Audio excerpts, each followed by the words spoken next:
In this lesson, we're going to discuss placing text into your InDesign layout. If you'd like to follow along, go under the File menu to Open, and in the Sample Files folder, scroll down to 0501, The Secrets of Placing Text, and just click Open. To place text, all you need to do is go to your File menu to Place. To get to the style options, you could check Show Import Options, but I don't. And the reason is I always forget to uncheck it. And I keep going into Style Options until I finally remember to uncheck it. Instead, what I'm going to do is locate my text file, which is in the sample files, and it's called 0501 MS Word Text to Import.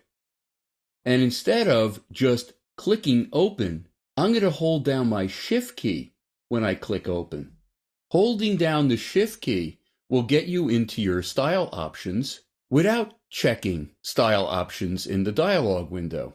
That way, I don't have to worry about unchecking it the next time.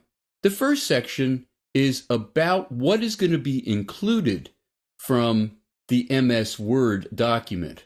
By default, it's including a table of contents, an index, footnotes, and endnotes.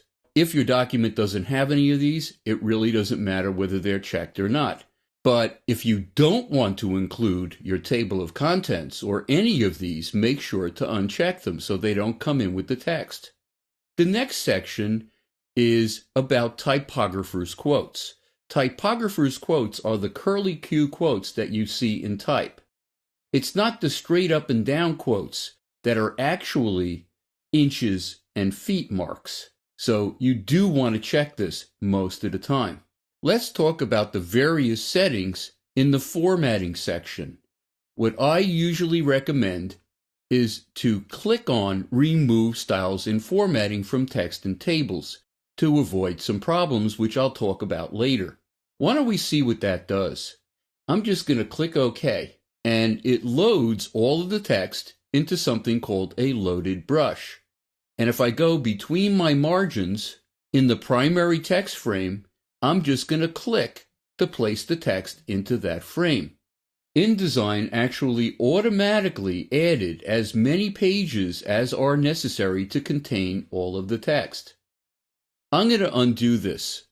I'm going to hit Command-Z on a Mac, Control-Z on a PC. And then I'm going to do it again to unload the text from the loaded brush.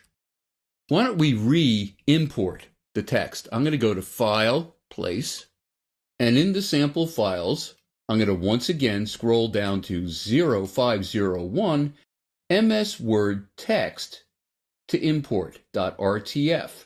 I'm going to get back into the options simply by holding down my Shift key when I click Open.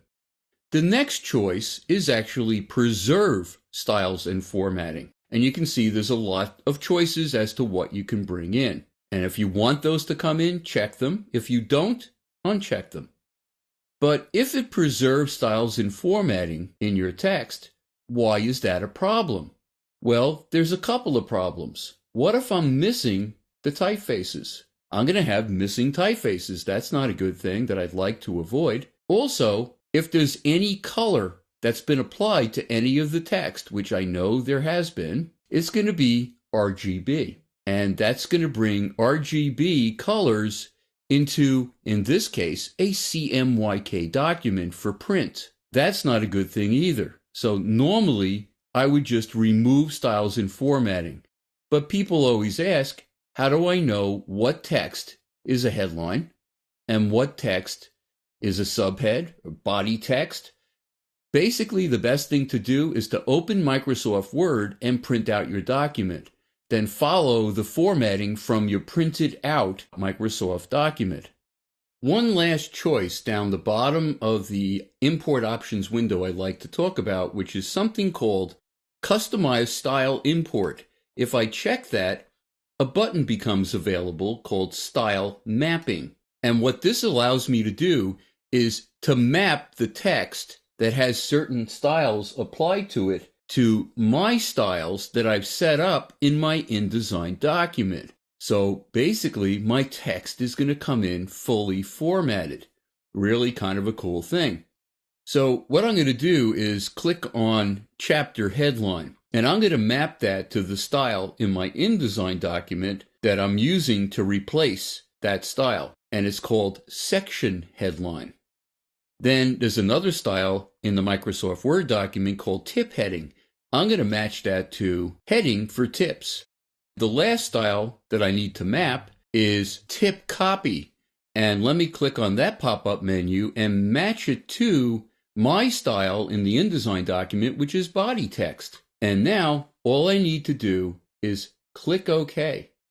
And then click OK in the top of the RTF import options window, and it's going to bring in my text. And when I click in my primary text frame, the text is going to come in fully formatted. How often do I get a chance to actually use this? Very rarely. And the reason is most of the people are not using styles correctly in Microsoft Word. So when you do style mapping, the results could be disastrous, which is why in most cases I remove all styles and formatting from the text. But when it does work, it's really amazing. In the next lesson, we're going to continue to discuss text and type formatting.